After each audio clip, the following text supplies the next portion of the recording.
Texas Southern played against Grambling State University this past weekend, and something was missing out there on the field. And I was trying to put my finger on exactly what that thing or person could have possibly been. And it wasn't Quay Davis. It wasn't A.J. Bennett. It wasn't Jervin Johnson. It wasn't Ladarius Owens.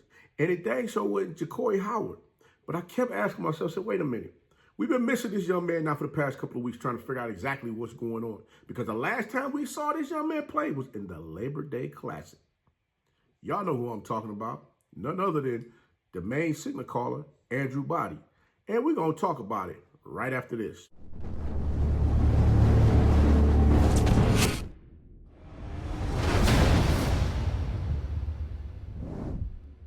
You know it's your favorite coach back at it again. 10 toes down, about to tell you how it all went down.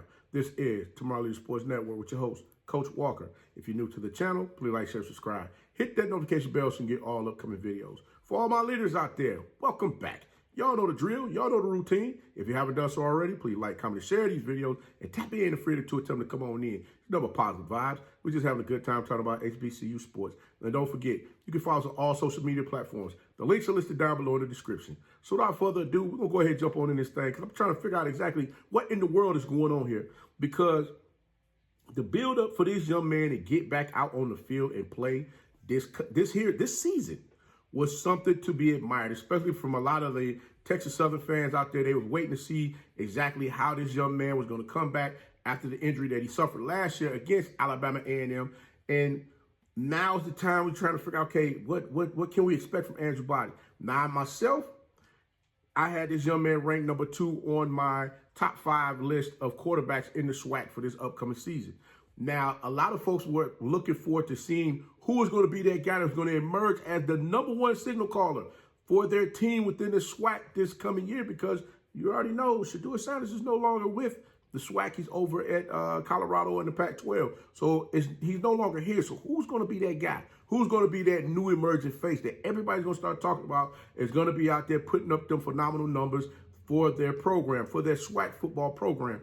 And Andrew Body and Jeremy Musso, those pretty much was like the top 2, because those guys were pretty much the only ones really with their program still. And I can't forget about Mr. Conley out there at Prairie View A&M. I don't want to forget him, phenomenal young man as well. I met him this summer also, a great young man, and he's definitely working hard on his craft. So we got to give him his props for that. But it's still, the question still remains, what's going on with Andrew Body? Now, I'm going back in time. I'm looking at the game as far as him playing against Prairie View A&M in the Labor Day Classic. And in that game, that young man threw the ball 38 times, completing 18 for 286 yards, 3 touchdowns, and 3 interceptions. Now, Andrew Body rushed the ball 10 times for 64 yards, averaging 6.4 yards per carry. Let me put that out there as well. Now, as of today, this young man is still ranked 3rd in rushing for the Texas Southern football team. Now, I know y'all like, Coach, where you going with this? Listen, basically where I'm going with this is I'm looking at it from the standpoint of how big, how valuable this young man is to that Texas Southern football team. And like I stated before, I went back and reviewed the game again, and I was just looking at some things that really just stood out to me.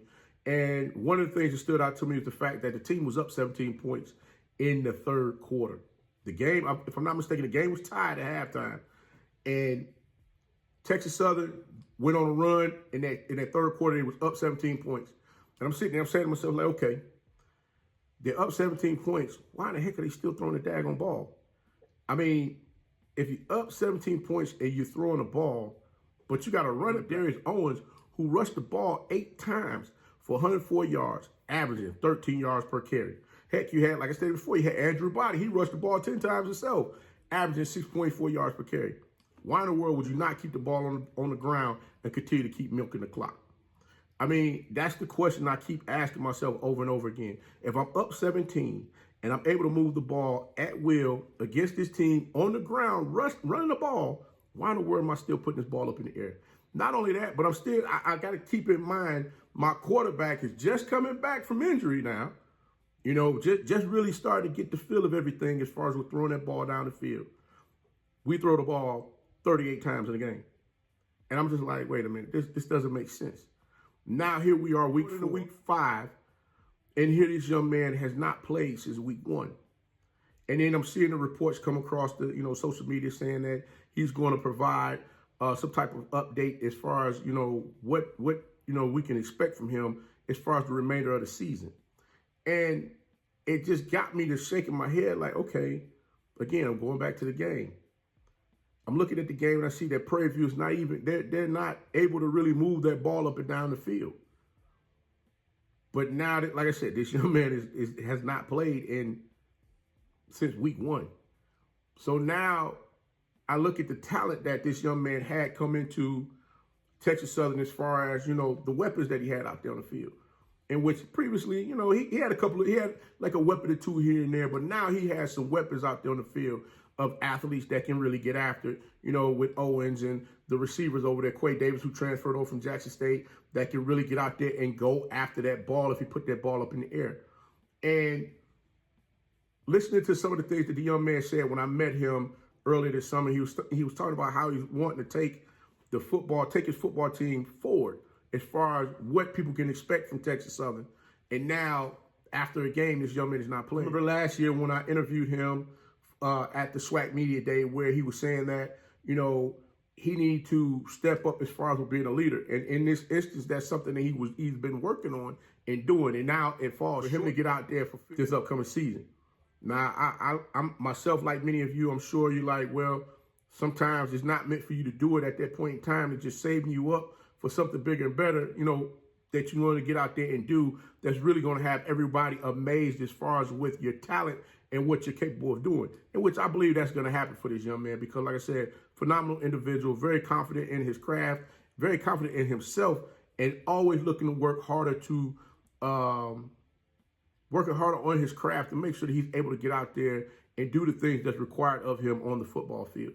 Now, I got to say, Texas Southern definitely got a great talent in this young man, and I'm just hoping that this young man, whatever's going on with him, I'm hoping that he's not going to end up being out for the season or out a couple more games. Maybe we might hear something saying that he's going to, he need a couple more games before he can get back in there and get things going. I'm hoping everything is okay with this young man as far as, his journey that he's been on, recovering from the injury that, he suffered last season. But guys, I don't know about you, but I dang sure was looking forward to seeing this young man out there on the field doing some phenomenal things this season. Because you know what? So crazy about all of this, when I looked at the stats as far as the quarterbacks in the SWAC right now, one thing that tripped me up the most was he is 5 yards below the 12th person in the SWAC when it comes to passing yards. And he's only played one game. That's crazy. Like I said, last season we saw we saw numbers really building up in the manner in which they were, especially because everybody was competing against each other to show who was going to be that guy. And I thought this year he was going to be that guy that's going to really push Jeremy Moose over there at FAMU as far as who's going to be that number one person at the quarterback position. But guys, you know what? I'm going to sit back and wait to hear exactly what the news is going to be with this young man. And like I said, I just wanted to go ahead and report this to you because this is something that's just been on my mind as far as why hasn't this young man been out there on the field playing over the past couple of weeks? Because I know the game this past Saturday in which Texas Southern played Grambling State, from all of the back and forths that Miles Crowley and Andrew Body had going on when I saw them this summer, I automatically knew that game was going to be filled with nothing but fireworks as far as watching them quarterbacks letting that ball fly up and down the field to their receivers to see who's going to put up the most points on the game to get that W. In this case, Grambling State was able to do it, but I'm sure Miles Crowley was looking forward to playing against Andrew Body, and Andrew Body was looking to go up against Miles Crowley. But we'll have to wait and see how all of that pans out. Hopefully next season we'll see that. But guys, Coach going to go ahead and get up on out this thing. I hope the young man is all right. But until next time, be the one and lead